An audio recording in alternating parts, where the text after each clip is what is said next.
ಶ್ರೀಮಾತ್ರೆ ನಮಃ. ರಾಜ್ಕಲಾ ಯೂಟ್ಯೂಬ್ ಚಾನಲ್ಗೆ ಸ್ವಾಗತ. ಎಲ್ರಿಗೂ ನಮಸ್ಕಾರ. ಇವತ್ತು ನಾನು ನಿಮಗೆಲ್ಲ ದೀಪದ ಬಗ್ಗೆ ಸ್ವಲ್ಪ ಮಾಹಿತಿ ಕೊಡ್ತೀನಿ. ತುಂಬ ಜನಕ್ಕೆ ತುಂಬ ವರ್ಷಗಳಿಂದ ದೀಪಾರಾಧನೆ ಮಾಡೋರಿಗೆ, ಪ್ರತಿನಿತ್ಯ ಪೂಜೆ ಮಾಡೋರಿಗೆ ದೀಪಾರಾಧನೆ ಬಗ್ಗೆ, ದೀಪದ ಬಗ್ಗೆ ಎಷ್ಟೋ ವಿಷಯಗಳು ಗೊತ್ತಿರುತ್ತೆ, ಕೆಲವ್ರಿಗೆ ಗೊತ್ತಿರಲ್ಲ. ನಾನು ಫಸ್ಟ್ ಟೈಮ್ ತಿಳ್ಕೊಂಡಾಗ ದೀಪದ ಬಗ್ಗೆ ತುಂಬ ಆಶ್ಚರ್ಯ ಆಯಿತು. ದೀಪಗಳು ಇಷ್ಟೊಂದೆಲ್ಲ ಸೂಚನೆ ಕೊಡುತ್ತಾ ಅಂತ. ಆಮೇಲೆ ನಾನು ಗಮನಿಸಿ ನೋಡಿದೆ, ಆ ಸೂಚನೆಗಳೆಲ್ಲ ಎಷ್ಟೋ ನಿಜ ಕೂಡ ಆಗಿತ್ತು. ನೀವು ಪ್ರತಿನಿತ್ಯ ದೀಪಾರಾಧನೆ ಮಾಡ್ತಾ ಇರ್ತೀರಲ್ವ, ಪ್ರತಿನಿತ್ಯ ಅದೇ ಬತ್ತಿ, ಅದೇ ಎಣ್ಣೆ, ಅದೇ ದೀಪ, ನೀವು ದೀಪ ಬೆಳಗ್ದಾಗ ಆ ಜ್ಯೋತಿ ಎಷ್ಟು ಹೊತ್ತು ಉರಿಯುತ್ತೆ ಅಂತ ನೋಡಿಟ್ಕೊಳ್ಳಿ.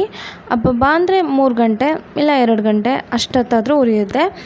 ಅದನ್ನು ಮೀರಿ ಒಂದೊಂದು ಸರಿ ನಾವು ಬೆಳಗ್ಗೆ ಹಚ್ಚಿದ ದೀಪ ಸಂಜೆ ಆದರೂ ರಾತ್ರಿ ಆದರೂ ನಾವು ಏನೂ ಎಣ್ಣೆ ಬತ್ತಿ ಏನೂ ಹಾಕ್ದಿರ ಹಾಗೇ ಉರಿತಾ ಇತ್ತು ಅಂತ ಅಂದರೆ ಅದು ಸಾಮಾನ್ಯ ವಿಷಯ ಅಲ್ಲ, ಅಲ್ಲಿ ದೈವ ಸಾನ್ನಿಧ್ಯ ಇದೆ ಅಂತ ಅರ್ಥ.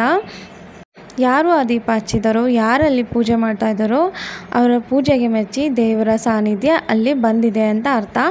ಸಾಮಾನ್ಯವಾಗಿ ಅಷ್ಟೊತ್ತು ದೀಪ ಉರಿಯಲ್ಲ. ಅಷ್ಟೊತ್ತು ಯಾವತ್ತಾದರೂ ಒಂದಿನ ನಿಮ್ಮ ಮನೇಲಿ ದೀಪ ಉರಿತಾ ಇದೆ ಅಂದರೆ ಖಂಡಿತ ಆ ಸಮಯದಲ್ಲಿ ದೇವರು ಅಲ್ಲಿ ಬಂದಿರ್ತಾನೆ ಅಂತ ಅರ್ಥ. ಆ ಥರ ನೀವೇನಾದರೂ ದೀಪ ಹಚ್ಚಿದಾಗ ತುಂಬ ಗಳಿಗೆ ಉರಿದಾಗ ನೀವು ತುಂಬ ಖುಷಿಪಡಿ, ನಿಮ್ಮ ಪೂಜೆಗೆ ಮೆಚ್ಚಿ ದೇವರು ಅಲ್ಲಿ ಬಂದಿರ್ತಾನೆ ಅಂತ ಅರ್ಥ. ಆಮೇಲೆ ನಾವು ಕೆಲವೊಂದು ಸರಿ ದೀಪ ಹಚ್ಚಿದಾಗ ಬತ್ತಿ ಪೂರ್ತಿ ಸುಟ್ಟೋಗ್ಬಿಡುತ್ತೆ. ಅದು ಒಂದೊಂದು ಸರಿ ಬತ್ತಿದು ಕ್ವಾಲಿಟಿ ಸರಿ ಇರಲ್ಲ, ಆ ಥರ ಟೈಮಲ್ಲಿ ಪರವಾಗಿಲ್ಲ. ಒಂದೊಂದು ಸರಿ ಎಣ್ಣೆ ಸರಿ ಇರಲ್ಲ, ಆ ಥರ ಟೈಮಲ್ಲೂ ಪರವಾಗಿಲ್ಲ. ನೀವು ಅದನ್ನು ಗಮನಿಸ್ಕೋಬೇಕು. ಇಲ್ಲ ಅದೇ ಎಣ್ಣೆ ನಾವು ಸೇಮ್ ಬತ್ತಿ ಹಾಕ್ತೀವಿ, ಆದರೂ ಪದೇ ಪದೇ ಬತ್ತಿ ಪೂರ್ತಿ ಸುಟ್ಟು ಹೋಗ್ತಾ ಇದೆ ಅಂದಾಗ ಆ ಮನೆ ಯಜಮಾನ ಇರ್ತಾರಲ್ಲ, ಅವರು ಯಾವುದೋ ಒಂದು ಆಲೋಚನೆಯಲ್ಲಿರ್ತಾರೆ. ಅವ್ರು ಮಾಡ್ತಾ ಇರೋ ಆಲೋಚನೆ ಸರಿ ಇಲ್ಲ ಅಂತ ಆ ದೀಪ ಕೊಡ್ತಾ ಇರೋ ಸೂಚನೆ ಆಗಿರುತ್ತೆ. ಆ ಥರ ಪದೇ ಆ ಥರ ಸುಟ್ಟೋಗ್ತಾ ಇದ್ದಾಗ ಗಮನಿಸ್ಕೊಳ್ಳಿ, ನೀವು ಮಾಡ್ತಾ ಇರೋ ಆಲೋಚನೆ ಸರಿ ಇರಲ್ಲ ಅಂತ ಅರ್ಥ. ಆಲೋಚನೆನ ಬದಲಾಯಿಸ್ಕೊಳ್ಳಿ ಅಂತ ನಿಮಗೆ ದೀಪ ಸೂಚನೆ ಕೊಡ್ತಾ ಇರುತ್ತೆ. ಹಾಗೆ ಒಂದೊಂದು ಸರಿ ಸುಮ್ಮನೆ ಶಾಂತಿ ಆಗಿಬಿಡುತ್ತೆ ದೀಪ. ಏನೂ ಆಗದಿರೋ ಶಾಂತಿ ಆದಾಗ, ಶಾಂತಿ ಅಂದರೆ ಇಲ್ಲಿ ದೀಪ ಹಾರು ಹೋಗೋದು. ದೀಪ ಹಾರೋಯಿತು ಅಂತ ಹೇಳಬಾರ್ದು, ಶಾಂತಿ ಆಯಿತು ಅಂತ ಹೇಳಬೇಕು. ಯಾವುದೇ ಕಾರಣಗಳಿಲ್ದಿರ ಸುಮ್ಮನೆ ಅದು ಶಾಂತಿ ಆದಾಗ ಅಲ್ಲಿ ಏನೋ ಒಂದು ಸೂಚನೆ ಇರುತ್ತೆ.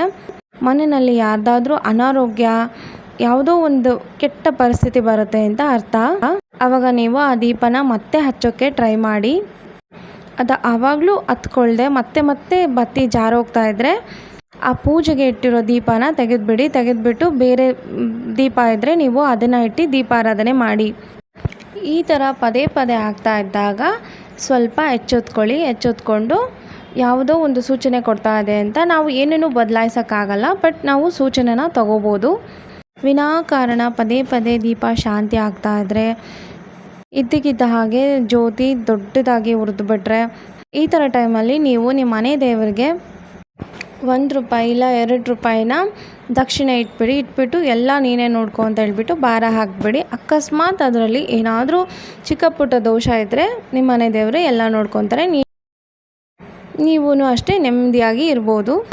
ಹಾಗೆ ನೀವು ಯಾವಾಗಲೂ ದೀಪನ ಬರೀ ನೆಲದ ಮೇಲೆ ಇಡಬೇಡಿ. ಯಾವಾಗಲೂ ಒಂದು ಚಿಕ್ಕ ಪ್ಲೇಟ್ ಮೇಲೆ ದೀಪನ ಇಡಿ. ಹಾಗೆ ಭೂಮಿ ಮೇಲೆ ದೀಪನ ಇಡಬಾರ್ದು.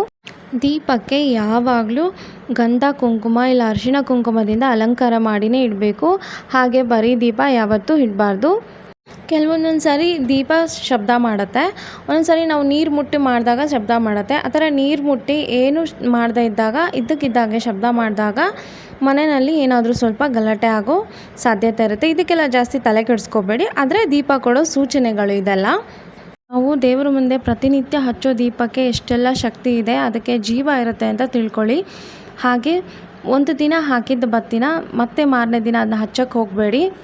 ಆ ಬತ್ತಿನ ತೆಗೆದುಬಿಟ್ಟು ನೆಕ್ಸ್ಟ್ ಡೇ ಹೊಸ ಬತ್ತಿ ಹಾಕಿಬಿಟ್ಟೆ ದೀಪ ಹಚ್ಚಬೇಕು. ಇಲ್ಲ ಅಂದರೆ ದೀಪದಲ್ಲಿ ಜೀವಕಳೆ ಇರೋದಿಲ್ಲ. ಪ್ರತಿನಿತ್ಯ ಜೀವಕಳೆ ಇರಬೇಕು ಅಂದರೆ ನೀವು ಪ್ರತಿನಿತ್ಯ ಬತ್ತಿನ ಬದಲಾಯಿಸಲೇಬೇಕು. ನೋಡಿ, ಇನ್ಮೇಲಿಂದ ನೀವು ದೀಪ ಹಚ್ಚಬೇಕಾದ್ರೆ ದೀಪಕ್ಕೆ ಎಷ್ಟೆಲ್ಲ ಶಕ್ತಿ ಇದೆ ಅಂತ ತಿಳ್ಕೊಂಡು ಹಚ್ಚೋದ್ರಿಂದ ನಮಗೆ ಎಷ್ಟು ಖುಷಿ ಆಗುತ್ತೆ. ಈ ದೀಪದ ಮಾಹಿತಿ ಇಷ್ಟ ಆದರೆ ಪ್ಲೀಸ್ ಲೈಕ್ ಮಾಡಿ. ಎಲ್ಲರೂ ವಿಡಿಯೋ ನೋಡ್ತೀರಾ, ಲೈಕ್ ಯಾರೂ ಮಾಡ್ತಾ ಇಲ್ಲ, ಪ್ಲೀಸ್ ಲೈಕ್ ಮಾಡಿ. ಲೈಕ್ ಮಾಡೋದ್ರಿಂದ ನನಗೆ ಸಪೋರ್ಟ್ ಸಿಗುತ್ತೆ. ಹಾಗೆ ನಿಮ್ಗೆ ಏನಾದರೂ ಹೇಳ್ಬೇಕು ಅನಿಸಿದ್ರೆ ಕಾಮೆಂಟ್ ಕೂಡ ಮಾಡಿ, ಹಾಗೆ ಶೇರ್ ಮಾಡಿ. ಶ್ರೀಮಾತ್ರೆ ನಮಃ.